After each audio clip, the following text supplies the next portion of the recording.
Take two. Take two. Take two. Take two. Okay, so we just filmed this and apparently I didn't press record properly. So here we go. Oh, smart one over here. Got us on slow-mo. We were talking So, let's relay that conversation. We were lucky enough to form a relationship with Olivia Harrison, who is Associate Professor at Otago University. She's a PhD in neuroscience. She's an incredible person with a credible brain. And we actually seen a 3D mould of her brain. Of her brain. And I said, is this a healthy brain? She goes, well, yeah, this is actually a really healthy brain. So we were very lucky to jump on a study that they had already actioned. So we are part of a breathing device study, so measuring the quality of your breath basically, which is perfect. This is exactly what we're doing. So we've been down here the last 2 days and in the lab, and we've been part of their trials as some of the participants, so it's been really fun. It's been such a cool opportunity. Basically what the study is about is there's a couple of different breathing related devices, and then there is the gold standard, I guess, of I think you would say like medical grade devices that measure breathing. So we've got an ECG connected to us. We have a beautiful mask with that's measuring things like inhalation and exhalation, flow and volume, CO2 and the exhalation tidal. I think they call it tidal wave volume. So looking at all these different markers of breath, and then you go through two forms of stresses. So one is called hypercapnia, which is basically just intentionally raising the CO2 in the mask, and that puts the body into a physiological stress response. How was that for you? The stress response? Yeah, the hypercapnia. That was it was very interesting. For starters, having that mask on just immediately feels like you're already getting a resistance and trying to breathe anyway. So they give you 5 minutes to kind of adjust to that feeling once you've got that mask on. Got a very small head, so it's taking up majority of my face. She had indents in her face for a good hour after. What, so long? So it's when they did the first intake of increase of CO2, which was 3% increase. I felt fine. I did feel the difference. It was almost like the air was thickening, slightly more, had to control my breathing, maybe a little bit deeper inhale, exhale, and then after 3 minutes, they then increased it to 6% CO2, and that's when I started feeling a little bit uncomfortable. I actually had to close my eyes and just kind of get in the moment and really use my breathing. So I think my breathing got I'm like a volume breather, I would say. So longer inhale, deeper exhale, just to really get the breath into the body. Yeah, because it was quite an uncomfortable feeling. It was thick, and just it did bring on some form of onset of uncomfortableness. I wouldn't say anxiety, even though my body was probably responding in a response of anxiety, but very uncomfortable. And I will say, so we breathe in obviously oxygen and we breathe out CO2. So what's happening in this mask is that instead of oxygen being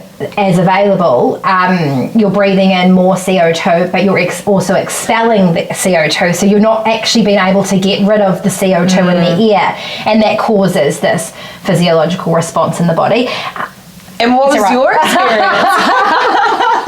Well, I got to, I think about 4.5 minutes. I got through the 3%, and then How did you feel in the 3% though? I started having a little bit of the feelings of so I fainted, or I came very close. I do have a tendency to faint, so I've been in the experience of fainting before, and I know what happens in my body when that is about to happen. So I got these university students, and I thought I won't put them through the experience of me with this big mask hitting the deck, but I got through the 3%, and I started to feel the sensations of going to faint, and then got through I think about a minute of the 6%, and then tunnel vision, lost my hearing and was like waving out. And the poor guy, Jamie, who was amazing, our research assistant, like pulled out the very CO2. dramatic. It was very dramatic. I had caused the machine to think. But because I wasn't freaking out, I was able to carry on in the study. But it was a good learning, I think. And I will say, no one has ever done that before in the CO2. It was the first physiological response that they've had to the CO2 like that. Yeah. So I like to be a bit different. I like to be unique. It's, part of my personality.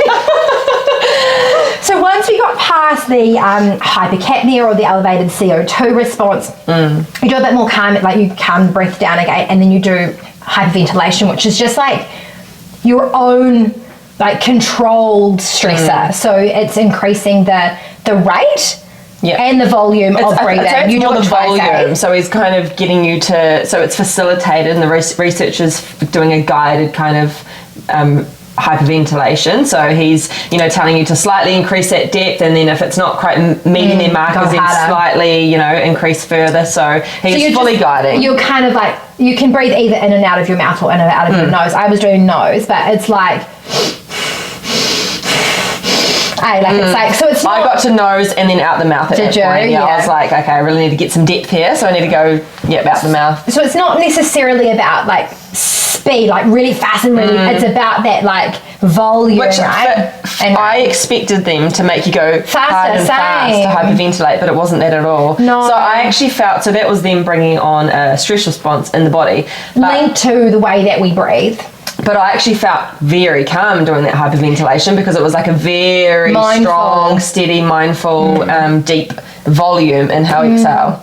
It's quite interesting because I felt the same even after my dramatic, experience.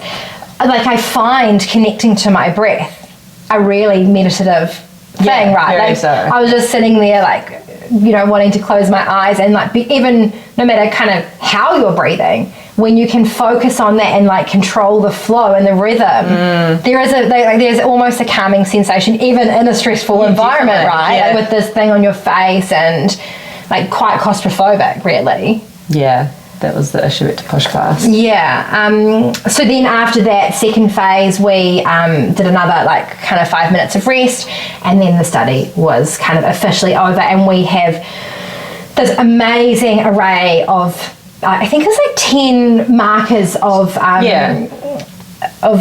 data from the medical machines, and then we have the data from our device as well to kind of overlay and say, well, during that stress response, what was our device able to pick up about how you were breathing, and then what can that tell our consumers and our customers about what happens in the body when stress is taking place, and how you can control that through your breathing. And that's really exciting for us. It is exciting. So we now get to strengthen our stress response and stress markers by correlating all this data that we're going to receive from all these continuing participants wearing our device. So very exciting, and it was amazing just being in the lab, being around these amazing, incredible minds, and the conversations we've had with the other guy that was part of the study. He's got his own breath work. Yeah, there's another study taking place within the lab as well, which is all about using breath-based practices to control anxiety. So they're doing a similar thing where you're going under the hypercapnia and then using a breath-based technique to get yourself into a more rested state. It's all about having an intervention, I think. Intervention. So they put you through the stress test, give you an intervention, which is breath-based, and then put you back through that same test. So very interesting to see those results as well. But just always very fun and amazing talking to these people about breath and the interception in the body. So it's been amazing. And a big thing for us is always about trying to take these like amazing pieces of equipment that we've got that are this big, ECG machines and all these wires and masks, and turning it into something that the everyday person can use as they go about the chaos of their lives, right? Like we want to provide that insight that helps with emotional regulation, getting back into your body and being able to understand what's happening, and also like regulating things like stress and anxiety in the moment so that they don't escalate into issues that could cause like bad sleep and hormone health and all the other downstream impacts of of poor emotional, poor nervous system health. Yeah, really great experience, and we're super excited to be able to wrap this. Well, we're not going to wrap it up over the next few months. We're continuing actually our data research. So we've got a device that we're going to take with us and continue on our own participants. Otago University have got a device to have and keep for now that they're going to keep part of this trial. So all these students, all these different ethnicities, different age people are going to be wearing our device, and we get to collect that data. So it's going to be hugely insightful and a lot of validation. Hugely. And I will just say another exciting thing is that I'm going to be doing a... She's stepping back into uni. I'm stepping back into my university days, and we'll be doing a study alongside a live around what existing data and existing insight and research is out there about breathing and the markers that we can use potentially use in our device to really hone in on stress, anxiety, emotional regulation through the power of breath, and then provide really meaningful insights. So that piece of research will be done over the next few months as well as part of my step back into university life. So we're very excited about that. Yeah. The insight we'll get from that as well. Yeah, we just love learning. We love learning. Nerve-wracking. So I'm going to make Christy help me. Are you allowed to do that? Am I allowed to say that? I might get what do they call that? Like cheating. I don't know. No. I don't think I'm going to help you much. Anyway, so that'll be a really great thing, and hopefully we can publish some of the results from that investigation or research as well. So cool.